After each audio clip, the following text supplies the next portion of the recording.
안녕하세요. 정치자 여러분 반갑습니다. 이상희의 칼럼 읽어주는 남자입니다. 저는 복지국가 소사이어티 공동대표 제주대 의대 이상희 교수입니다. 오늘 나와주신 분들 소개하겠습니다. 먼저 버터 인사하세요. 네, 버터 바른 목소리 서정우입니다. 네, 이번에는 마차 소개합니다. 안녕하세요. 마차입니다. 네, 오늘은요 국민기초생활보장제도를 깔끔하게 아주 쉽고 그리고 속 시원하게 알아보도록 하겠습니다. 지난 7월 31일이요 보건복지부는 저소득층 소득 일자리 지원 대책의 하나로 8월부터 일하는 75세 이상 저소득 노인과 장애인에 대해서는 기초생활보장제도의 근로소득 공제를 확대한다 이렇게 밝혔습니다. 그러니까 8월부터 일하는 75세 이상 빈곤 노인과 장애인은 최대 월 14만 원의 기초생활보장 생계급여를 추가로 지원을 받는다라고 하는 건데요. 이 내용을 버터가 듣기 좋은 목소리로 소개해 드리겠습니다. 버터 부탁해요. 네, 75세 이상 빈곤 노인과 장애인 등 취약계층의 소득 인정액을 산정할 때 근로소득과 사업소득 금액에서 먼저 20만 원을 뺀 뒤에 남은 금액에 대해 30%를 추가 공제하기로 했습니다. 이렇게 되면 생계급여로 월 최대 14만 원을 추가로 받게 됩니다. 안녕하세요. 별PD입니다. 여러분 하트 잊지 않으셨죠?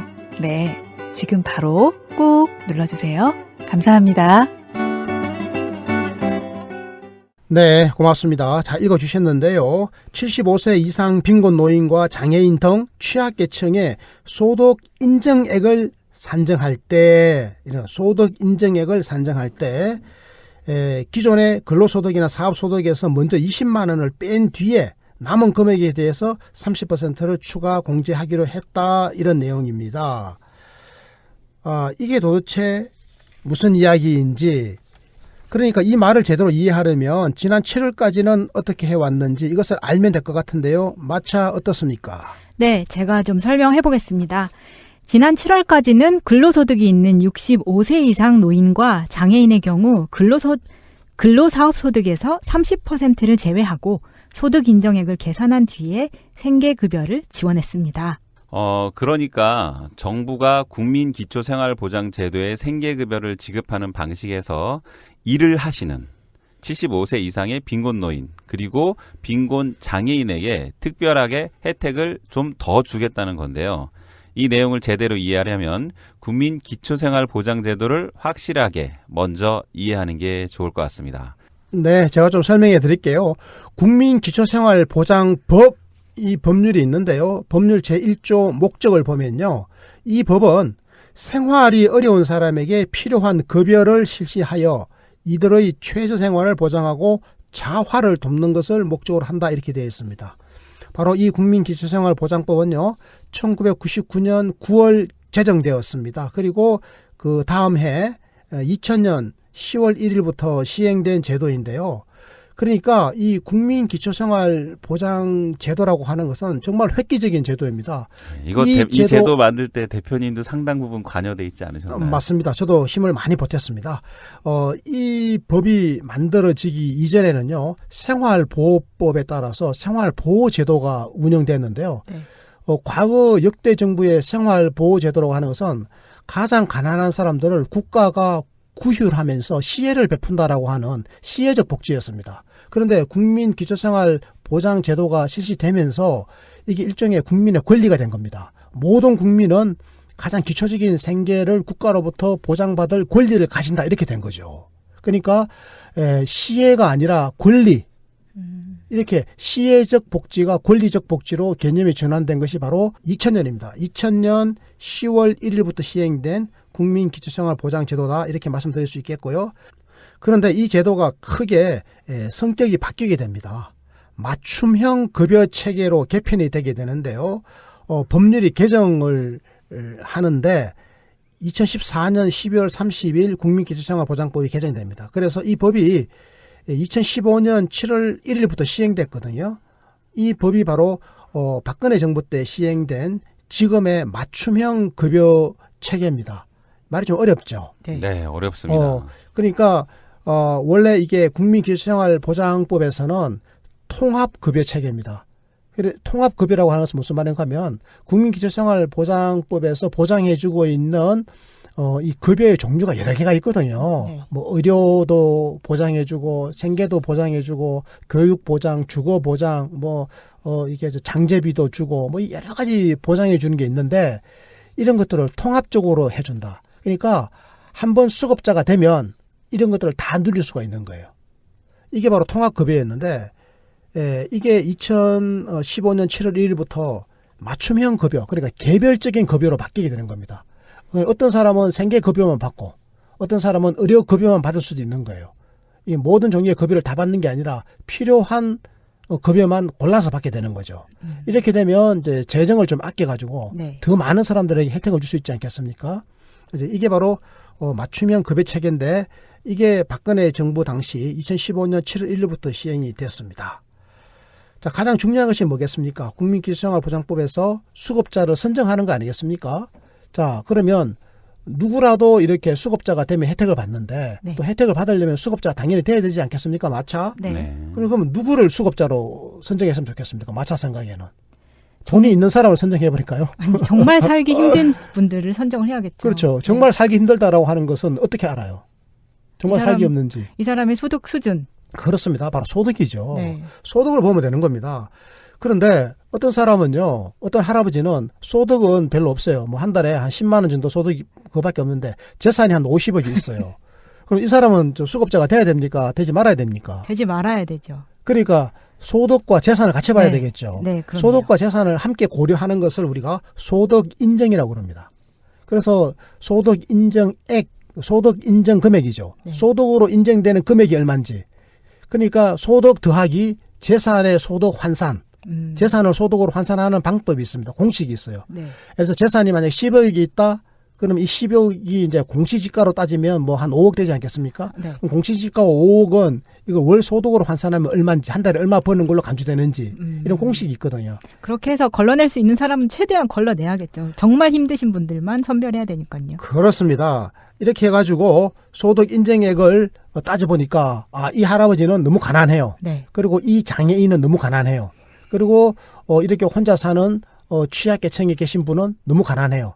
그래서 이 사람은 국민기초생활의 수급자로 정해야 되겠다. 그러니까 소득 인정의 기준을 충족했다 이렇게 보는 거 아니겠습니까? 네. 그런데 앞불사 부양 의무자 기준이 있네요.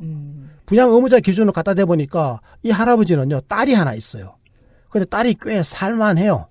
뭐 집도 있고 직장도 있고 뭐 사위도 직장을 다니고 이렇게 되면 부양 의무자 기준에 딱 걸려가지고 딸의 부양을 받아라 이렇게 돼 있습니다.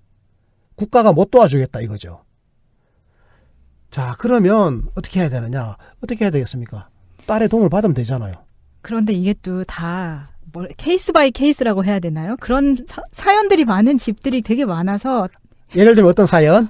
부양 의무자가 있지만 서로 왕래를 안 한다거나 이런 경우가 있을 수 있잖아요. 친족으로서의 딸은 있지만 뭐 오래전에 이혼해서 엄마와 같이 살고 왕래를 안 했다. 그런데 이제 와서 아버지가 늙고 힘들어지니 나에게 부양하라는 게 말이 되냐라는 주장을 할 수도 있는 가족이 생길 수 그런 있는 경우는 꼭 불효라고 말할 수는 없다 하더라도 네. 그 비슷한 경우가 네. 생기는 거죠. 좌우지간 자녀가 부모를 더 이상 모실 의사가 없는 경우죠. 네. 이런 경우가 있습니다.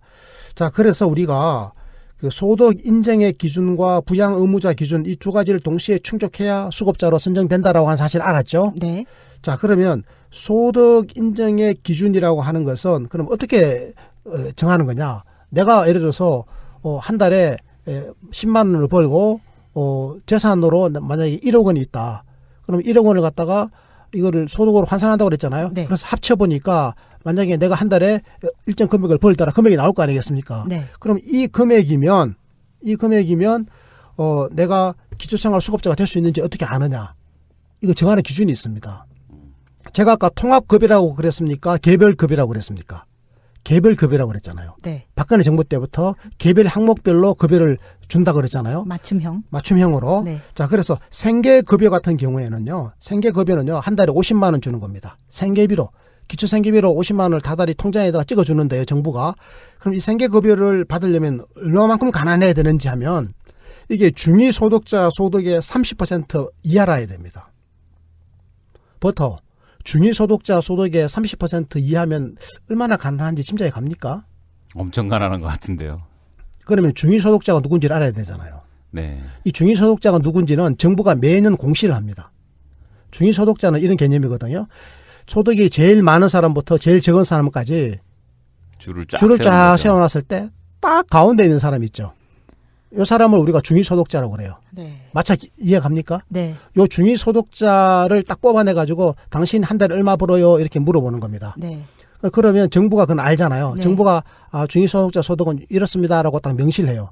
근데 이게 한 사람 살 때 한 사람이 한 가구일 때의 소득하고 두 사람이 가구원, 세 사람 가구원, 네 사람 가구원에 따라 가지고 그 가구원의 중위소득이 다 다르겠죠. 네. 그러면 내가 한 달에 번 소득이 네. 중위소득자 소득 그거가 만약에 100만 원이라고 칩시다. 그럼 요거에 30%가 안 돼요. 그럼 한 달에 내가 30만 원도 못 번다는 결론이 나오잖아요. 네. 중위소득자가 100만 원이 될 리는 없지. 네.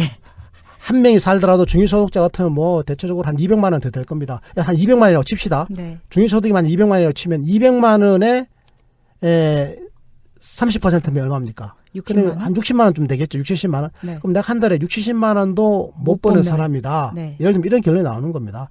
이렇게 되면 생계급여를 받게 된다 이 말이죠. 자, 그런 기준이고요. 의료급여, 의료 서비스를 이게 이제 무상으로 받는 겁니다. 그래서 의료 수급자 이렇게 표현하기도 하고 의료급여자 이렇게 표현하는데요. 의료급여 받는 사람은요. 중위소득의 40% 미만이라 해야 됩니다. 이하라 해야 됩니다. 40%도 포함돼요. 40% 이하. 그리고 주거급여. 주거는요. 이게 정말 어려운 겁니다. 주거비를 지원받는 거거든요. 서울 시내 같은 경우는 주거비로 한 달에 한 17만 원 정도 다달이 지원받습니다. 별도로. 주거급여를 받으려면 이 동네마다 다 달라요. 대체로 한 10만 원 됩니다. 10만 원대. 10몇만 원 이렇게 받는데 주거급여를 받으려면요. 중위소득의 43% 미만이라 해야 됩니다. 중위소득자 소득의 43%가 안 돼야 돼요. 그 이하라 해야 됩니다. 이하. 그리고 교육급여는요. 중위소득의 50% 이하인 사람.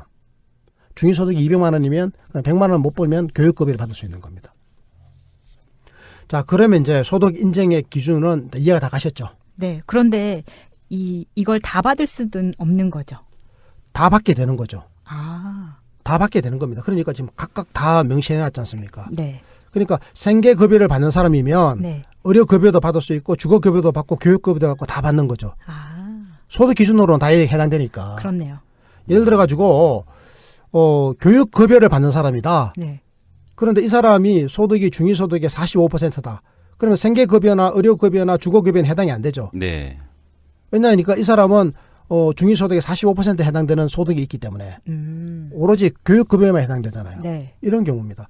그런데 만약에 교육급여를 받아야 되는데 당사자가 할아버지고 자녀가 없고 손자도 없어요. 그럼 교육급여도 못 받는 거잖아. 해당 안 되는 거죠. 네. 그렇게 되는 겁니다. 네. 그리고 주거급여는 중위소득의 43% 이하면 받을 수 있다. 이런 거고요. 자, 소득 인정의 기준을 제가 설명했고요. 그 다음에 수급자가 되기 위해서는 부양 의무자 기준도 통과해야 되는데 부양 의무자가 누구냐? 이게 궁금하지 않아요? 버터 부양 의무자가 누군지 알아요 혹시? 보통은 자녀가 되는 경우가 많겠죠? 바로 일촌의 직계혈족입니다. 일촌이면 부양 의무자가 되는 거고요. 딸이죠. 네. 아들이죠. 네. 그러면 사위나 며느리는 어떻게 될까? 이것도 부양 의무자입니다. 자, 그런데 만약에 딸과 사위가 있어요. 잘 살았어요. 근데 딸이 어느 날 죽었습니다. 사망했습니다. 네. 사위만 있죠. 네. 그럼 사위는 부양 의무자가 될까요? 안 될 것 같은데요. 안 됩니다. 딸이 죽은 경우는 예외입니다. 아. 딸이 살아 있을 때 딸이 경제적으로 무능하잖아요. 그러면 사위가 유능하잖아요. 그럼 사위는 부양 의무자가 되는 겁니다.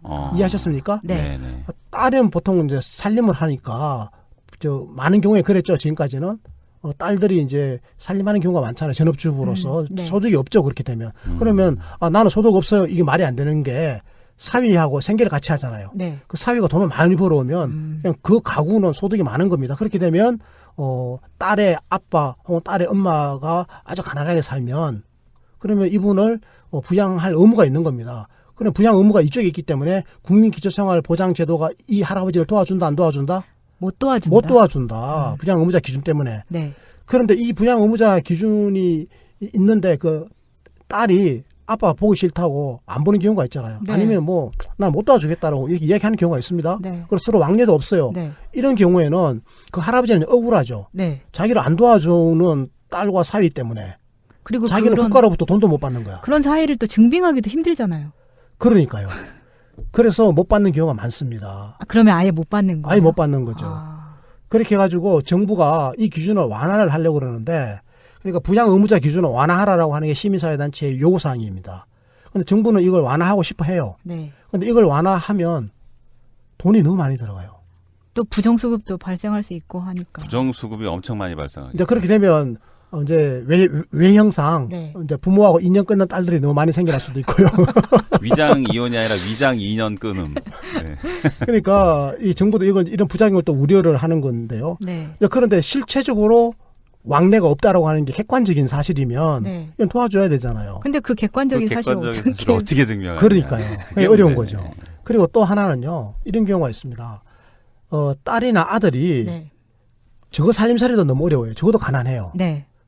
그렇죠. 이런 경우에는 정부가 부양 의무자 기준 아예 면제를 주고 있습니다. 지금. 아, 그러니까 딸이나 아들이 잘 살아야 돼요. 사실 얼마큼 잘 살아야 되느냐? 네. 중산층 정도로 살아야 됩니다. 중산층 이상으로 살면 그러면 부양 의무 기준을 부양 의무자를 하라라고 부양 의무를 지우고 있습니다. 중산층이라는 게 여기 뭐 기준으로 보면 중위소득자를 말하는 건가요? 중위소득자 이상으로 되어 있습니다. 정부가 그 기준을 좀 더 높여놨습니다. 이게 과거에는요. 자녀가 가난하지만 않으면 부양하라고 그랬거든요. 요걸 자꾸 기준을 높여가지고 재산과 소득 기준을 높여서 이제는 웬만큼 이제 좀 잘 산다.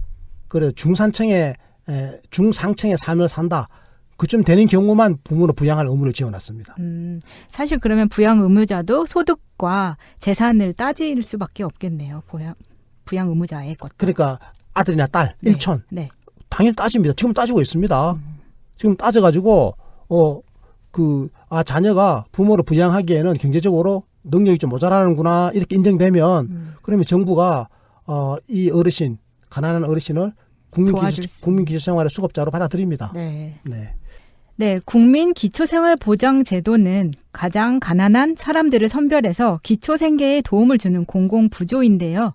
어떤 혜택과 도움을 주는지 궁금합니다. 대개 이걸 안다고들 생각을 하는데요. 사실 구체적인 부분은 잘 모르는 경우가 많고요. 저도 그런데요. 어떤 혜택이 있나요?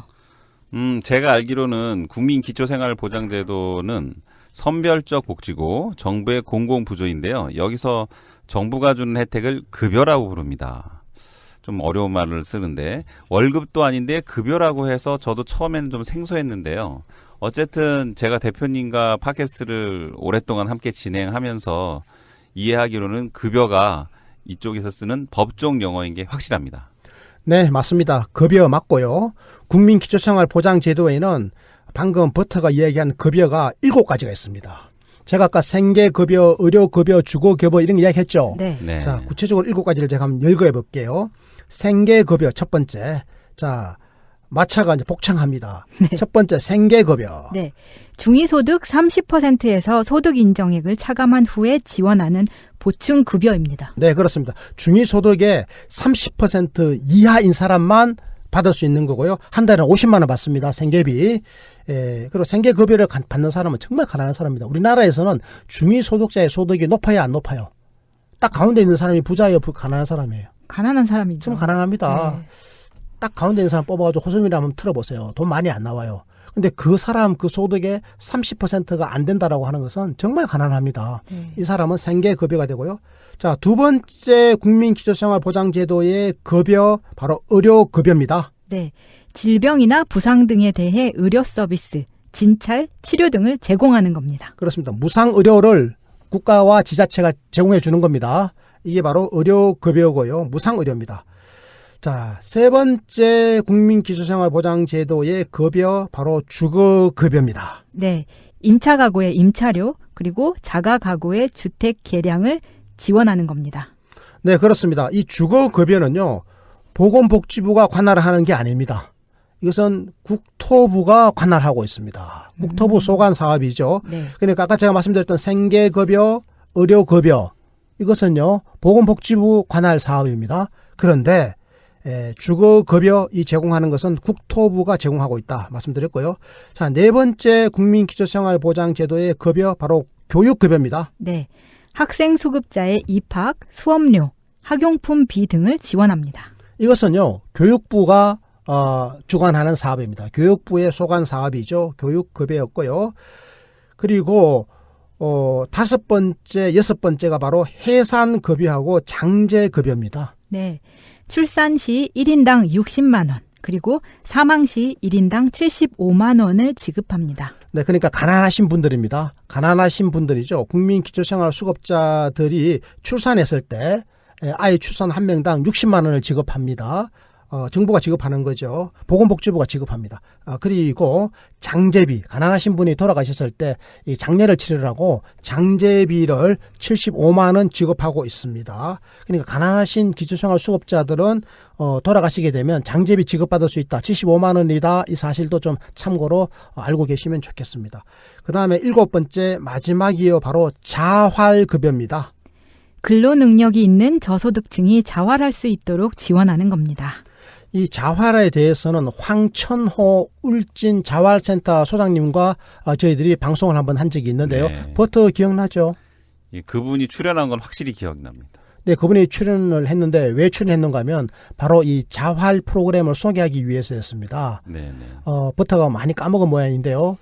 그때 버터 기억나실 겁니다. 잘 한번 더듬어 보십시오. 자활이라고 하는 것은 국민기초생활수급자들이 네. 아주 가난한 사람들이 그런데 근로능력이 있어요. 근로능력이 있다라고 하는 것은 일을 할 수 있다는 거죠. 네. 일을 할 수 있는 사람에게 국가가 무한정 공짜로 최저 생계비를 지원해 주는 게 바람직합니까? 바람직하지 않습니까? 바람직하지 않죠. 일을 할 수 있으면 일을 할 수 있도록 하는 게 좋잖아요. 네. 이런 경우에는 국가가 막대한 돈을 지불해 가면서 일을 하도록 유도를 합니다. 교육을 시켜주는 거죠. 교육도 시켜주고 일자리도 만들어주고 그리고 임금의 사실상이 한 70 내지 80%를 지원해 줍니다. 그래서 자활을 하겠다고 나선 사람이 일을 해가지고 한 달에 100만 원을 벌지 않습니까? 네. 그러면 스스로가 노력해서 버는 것은 한 30만 원이고요. 그리고 한 70만 원 정도를 정부가 보태줍니다. 이렇게 해가지고라도 일을 하도록 도와주는 겁니다. 나중에 이제 요게 기간이 한 3년, 5년 지나고 나면 정부가 보태주는 돈은 이제 점점점 규모가 줄어들거나 나중에는 아예 보태주지 않고 스스로 일어설 수 있도록 하는 거죠. 이게 바로 자활입니다. 그래서 국민기초생활보장제도가 제공해주는 일종의 급여다 이렇게 이해를 하셔야 됩니다. 자, 버터 이렇게 되면 그러면 국민기초생활보장제도의 급여는 총 몇 가지라고요? 7가지입니다. 7가지 다시 한번 쭉 읽어주시겠습니까? 예, 생계, 의료, 주거, 교육, 해산, 장제, 자활 이렇게 7가지입니다. 네, 마차 뭐 어떻습니까? 네, 지금까지 국민기초생활보장제도의 수급자가 되기 위한 조건과 정부로부터 받게 되는 일종의 혜택인 급여의 종류와 내용을 살펴봤는데요. 이번에는 이렇게 국민기초생활보장제도의 수급자가 얼마나 되는지 이게 궁금해지는데요. 이게 궁금하죠? 국민기초생활보장제도의 수급자가 도대체 몇 명이나 되는지. 네. 이게요, 정권에 따라 가지고 숫자가 달라집니다. 대체적으로 보수 정권일 때가 많아지겠습니까? 적어지겠습니까? 적어질 것 같아요. 적어집니다. 실제로 이명박 정부 때가 제일 적어졌습니다. 이명박 정부 때는 웬만하면 혼자서 먹고 살아라 그러고 내몰았습니다. 그리고 좀 많아졌을 때 바로 노무현 정부 때였습니다. 노무현 정부 때는 가난한 사람들에게 더 많은 국가의 보호를 강조했기 때문에 확 늘어났었습니다. 네. 그리고 그러면 지금 문재인 정부에 들어와 가지고는 이게 줄어들겠습니까? 늘어났겠습니까? 당연히 다시 늘어났겠죠. 늘어나고 있습니다. 네. 가난한 사람들을 도와주는 게 바로 진보 정부의 도리이기 때문에 그렇죠. 네. 2017년 말 기준으로요 158만 명입니다. 한때 이게 이명박 정부 때는 138만 명까지 줄어들었으니까 그러니까 158만 명이면 한 20만 명 늘어난 거죠. 네. 그런데 이게 노무현 정부 때는 거의 180만 명까지 늘어났었습니다. 네. 자, 2017년 말 기준으로 158만 명인데요. 그러면 전체 인구가 5,200만 명이니까 이것으로 나누어 보면은 전체 인구의 몇 퍼센트? 3%. 3%입니다. 그렇습니다. 2015년 7월부터 그러니까 박근혜 정부 당시죠. 맞춤형 급여 체계라고 해서 개별적인 급여를 제공해주는 개별 급여로 바뀌었고요. 그러니까 통합 급여가 아니라 개별 급여를 제공하고 있다 제가 말씀드렸죠. 네. 과거에 통합 급여를 할 때는요. 모두가 아니면 전무한 방식, all or nothing이었습니다. 아, 그래서 한 가지라도 충족하지 못하면 다 못 받게 되는. 그렇습니다. 그러니까 이 사람은요. 에서 마차 아버지의 경우에는 네. 의료급여만 받으면 돼요. 뭐 그래도 혼자서 일해서 기초생계비는 벌 수 있고 뭐 다른 거 집도 있고 다 하겠는데 이게 뭐 지병이 있어서 뭐 콩팥이 망가져 있거나 해가지고 지병이 있어서 의료비가 너무 많이 들어서 나는 의료비 혜택만 받았으면 좋겠다. 네. 의료급여만 받았으면 좋겠다. 그런데 그게 과거에는 안 됐던 겁니다. 과거에는 통합급여이기 때문에 의료급여를 받으면 다른 것도 다 받아야 되는 거야. 무슨 말인지 아시겠죠? 네. 그러니까 오와 나승인 겁니다. 그러니까 답답한 거죠. 그러니까 그렇죠. 나중에는 무슨 짓을 하는지 압니까? 마차 아빠가 마차 엄마랑 이혼해버려요. 그냥 마차 엄마가 돈을 조금 버니까 네. 엄마하고 이혼해가지고 혼자 살면 진짜 가난뱅이가 돼버리잖아요. 그러면 이제 모든 급여 7가지를 다 받는 겁니다. 아, 이게 좀 문제가 있죠. 네, 그래서 그렇죠. 꼭 필요한 것을 받게 해주자. 음. 이렇게 해서 개별 급여 방식으로 바뀐 겁니다. 이게 2015년 7월 달의 일이다. 이렇게 설명드리고 있고요. 자, 그러면 개별 급여로 바뀌었으면 이제 생계 급여 받는 사람이 몇 명, 의료 급여 받는 사람 몇 명, 주거 급여 몇 명 이렇게 나오겠죠. 네. 이 명수가 다 같습니까? 다 다릅니까? 다 다르겠죠. 논리적으로 다 달라야 되겠죠. 네. 이해가 확 갔죠? 네. 아, 좋습니다. 아, 좋아요. 네, 아주 신납니다. 제가. 여러분이 다 이해해 주시니까. 우리 청취자 여러분께서도 이제 다 이해해 주시리라 제가 믿고요. 자, 생계급여자는 123만 명입니다. 제가 아까 전체 수급자 숫자가 몇 명이라고요? 158만 명? 158만 명이잖아요. 네. 158만 명인데 이 중에서 생계급여 받고 있는 사람은 123만 명입니다. 그러니까 158만 명에서 123만 명을 빼면 몇 명이 남나요? 그러니까 35만 명이 남죠. 네. 이 35만 명은 생계급여를 안 받고 있는 겁니다. 그럼 다른 급여를 받는 사람들이죠. 자, 의료급여 몇 명이 받는다? 139만 명이 받고 있습니다. 생계급여를 안 받고 있는 사람 중에 의료급여를 받는 사람이 꽤 있죠. 그러니까 139만 명이 의료급여고 생계급여가 123만 명이니까 139만 명에다가 123만 명을 빼면 몇 명이죠? 16만 명. 16만 명은 그러니까 생계급여는 안 받고 의료급여만 받고 있는 사람인 겁니다. 이게 가능한 거예요. 이게 보다 합리적이네요, 이게. 더. 합리적인 겁니다. 이거는 사실은 오랫동안 시민운동이 요구해가지고 박근혜 정부가 힘에 밀려서 받아준 거지 박근혜 정부가 이걸 뭐 대단하게 선도적으로 한 건 아니고 시민사회단체의 오랫동안의 수건 사업이었다. 네. 이렇게 개별급여를 하려다 보면 정부 재정을 더 넓혀서 네. 더 많은 사람들이 들어와야 되지 않겠습니까? 네. 그러면 158만 명이 아니라 한 200만 명쯤 돼야 돼요. 근데 이걸 그렇게 못 높이는 것은 국가 재정의 한계 때문에 그런 거죠. 여기에 대해서는 시민사회단체에서 지금 거세게 비판을 하고 있습니다. 그러니까 아랫돌 빼가지고 윗돌 괴는 식이 됐다. 통합급여를 개별급여로 바꾼 거는 좋은데 재정이 전혀 늘어나지 않으면 이게 아랫돌 빼서 윗돌 괴는 것밖에 더 되냐? 이런 비판이 있습니다. 이해 가시죠? 네. 자, 의료급여가요 몇만 명이라고요? 139만 9만 명. 그리고 그럼 주거급여는 몇만 명이냐? 135만 명이고요. 교육급여는 36만 명이 혜택을 받고 있습니다. 자, 이렇게 제가 급여 받는 사람들의 숫자를 쭉 이야기를 해드렸는데 버터와 마차 어떻습니까? 맞춤형 급여 체계가 통합급여보다 훨씬 합리적이다 이렇게 생각이 들고요. 이렇게 해야지 더 사람들이 일할 의욕이 더 생기지 않을까? 뭐 이런 생각도 드는데요. 또 더 많은 사람들이 꼭 필요한 서비스를 받을 수 있는 거죠. 네. 기본적으로 엄한 이제- 사람이 돈 띄어가지 못하게. 네, 그렇습니다. 그래서 박근혜 정부가 했던 일 중에서 사실 뭐 바람직한 일이면 그건 뭐 우리 새로운 정부에서도 이걸 그대로 이어가면 되는 거 아니겠습니까? 그렇습니다. 그래서 이 제도는 시민사회의 오랜 요구였고 그리고 박근혜 정부가 그 요구를 받아들여서 개선한 거기 때문에 문재인 정부에서도 그대로 이어가고 있다. 이런 말씀을 제가 드립니다. 정말 다행이라고 생각이 드는데 이게 2015년 7월이라는 게 조금 의아하긴 했었거든요. 그런데 시민사회의 승리라고 보여지는데 여기에서 교육급여는 다른 급여들에 비해서 36만 명으로 훨씬 적잖아요. 그렇죠. 네, 이게 사실 아마 저출산이 원인일 수도 있을 겁니다. 네, 그거라고 보는데 특히나 이런 기초생활보장 수급을 받는 사람들은 오히려 더 아이를 낳기 힘든 환경 때문에 교육급여를 받는 사람이 100만 명 이상 훅 떨어진다고 보여지네요.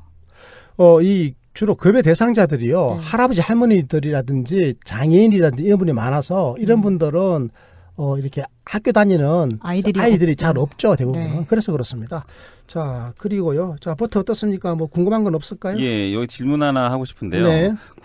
국민기초생활보장제도에 투입되는 예산이 좀 많이 들어갈 것 같아요. 이 그렇죠. 아까 예산은 제가 예산 지금 이야기했죠. 어느 정도 되나요? 이게 사실 문제예요, 지금. 이 예산을 좀 키워야 되는데 이 예산이 지금 최근 수년 동안 10조 원대의 박스권을 못 벗어나고 있습니다. 2018년 올해죠. 올해 기초생활보장 급여를 위한 예산이 10조 7천억 원입니다. 이게 벌써 몇 년 동안 10조 원대 박스권에 묶여 있습니다. 이게 이제 국비 기준입니다. 그리고 국비가 이렇고요. 그리고 지방비하고 매칭이 되는데 대체적으로 한 7대 3 정도로 매칭이 됩니다. 그러니까 이 10조 7천억 원에 뭐 한 30%에 해당되면 한 3조 내지 4조 원 정도가 지자체에서 또 부담이 되죠. 이렇게 매칭해가지고 돈을 직접 지불하는 것은 기초지방자치단체에서 지불하게 됩니다. 이 중에서 가장 규모가 큰 게 뭘까요, 마차? 상식적으로 한번 생각해 보세요.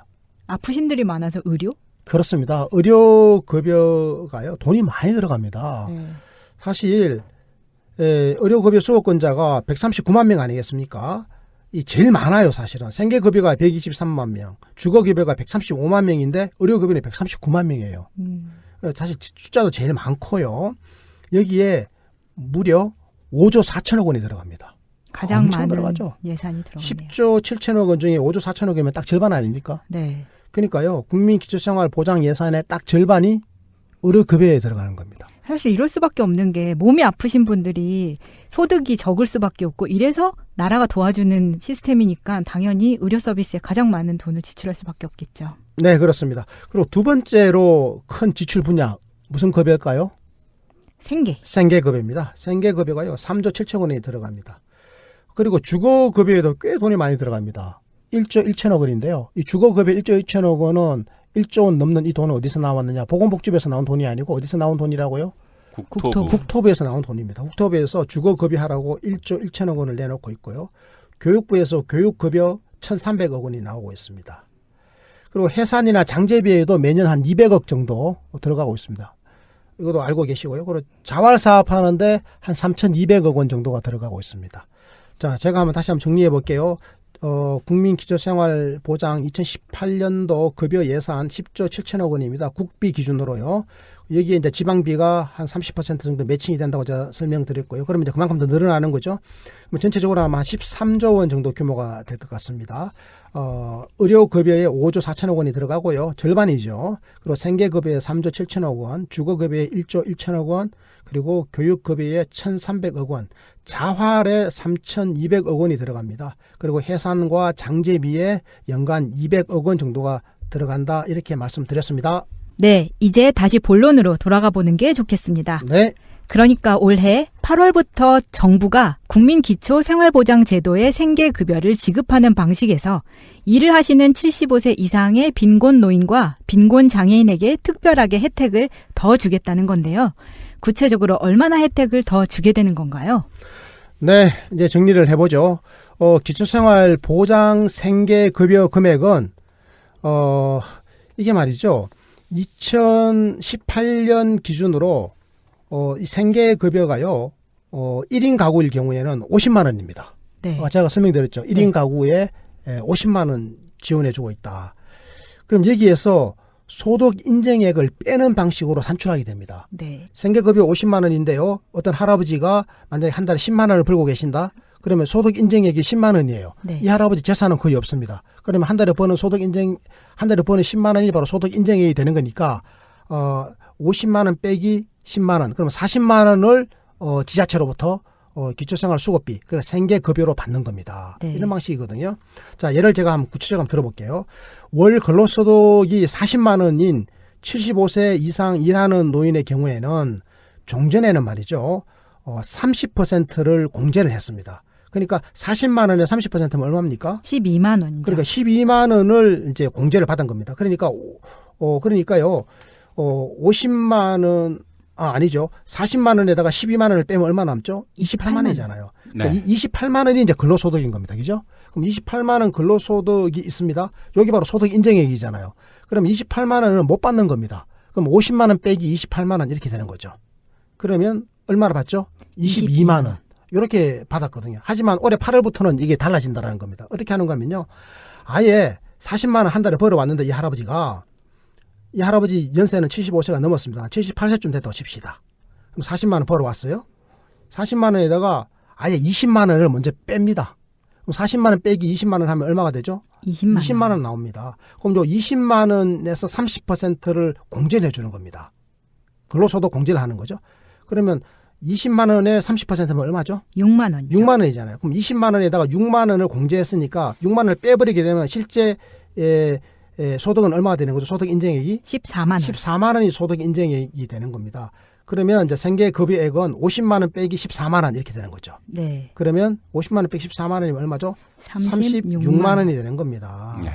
자, 이번 대책에 따라서 일하는 어르신, 75세 이상이면서 일하는 어르신, 그리고 장애인들 한 16,000명이 와. 생계급여가 인상될 것으로 보입니다.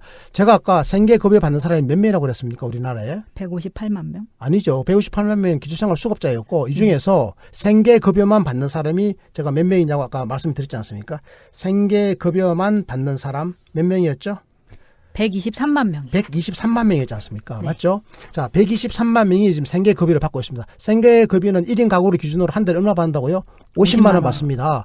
그런데 123만 명이 받고 있는데 이 중에서 지금 이번에 저희들이 사례로 발표한 75세 이상 일하는 빈곤 노인 그리고 장애인의 경우에 근로소득 공제를 더 많이 해줘가지고 실질 소득이 늘어나는 이 분들은 몇 명이라고요? 16,000명밖에 안 되는 겁니다. 아직도 작네요. 얼마 안 되죠, 그죠? 네. 그러니까 123만 명 중에서 바로 16,000명에 해당되는 이 에피소드였다. 이렇게 제가 말씀을 드리도록 하겠습니다. 그래도 이번에 이렇게 정책이 바뀌면서 적어도 지금 예시로 들었던 한 달에 40만 원 월 소득이신 이 할아버지가 22만 원을 받는 데에서 36만 원을 받으니까 14만 원이 인상되면서 적어도 16,000명 이분들한테는 조금 더 여유가 생길 수 있을 것 같아요. 그래서 좀 다행인 것 같아요. 그렇죠. 저는요, 좀 몸이 일을 하실 수 있는 분들은 또 일을 하시는 게 또 건강이 저는 더 좋다고 생각하고요. 뭐 이렇게 해서 좀 소득도 조금 늘고 하면 뭐 좋은 일이 아닌가 싶습니다. 그런데 이제 그 숫자가 너무 적고 그리고 75세 넘으신 어르신들에게 이렇게 일을 하도록 장려하는 게 옳은지는 또 잘 모르겠고요. 오히려 저는 65세 이상이면 오히려 네. 이런 걸 정해주면 어떨까. 연령을 75세 이상 어르신이 아니라 65세 이상 어르신들로 좀 낮춰주는 게 어떨까. 이런 생각도 듭니다. 그렇네요. 75세 할아버지가 여전히 일을 해야 된다는 상황인 거네요. 네, 버터 정리할까요? 네.